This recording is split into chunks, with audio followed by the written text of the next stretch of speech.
हिफ्ज़ कराया बच्चे को, हिफ्ज़ कराने के बाद कुरान करीम याद कराने के बाद गिरदान से पहले बच्चे को उठाकर स्कूल में दाखिल कर दिया।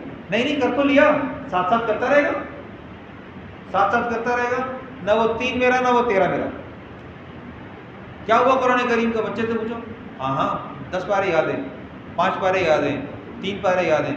तुम्हारे बाप ने तुम्हारे ऊपर 3 साल लगाए, जालिम, फीसें भरी हैं, वक्त बे वक्त तुमको मोटरसाइकिल पे बिठाकर, सर्दी गर्मी मोटरसाइकिल पे बिठाकर स्कूल छोड़ता रहा है, हिफ्ज़ कराया है।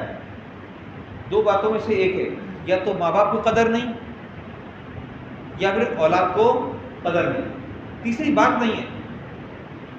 हम अपने कुरान पर खुद खड़े नहीं हैं। हम चाहते तो हैं लेकिन मुखलिस नहीं है। और कुरान करीम इखलास मांगता है। कुरान करीम क्या मांगता है? इखलास मांगता है।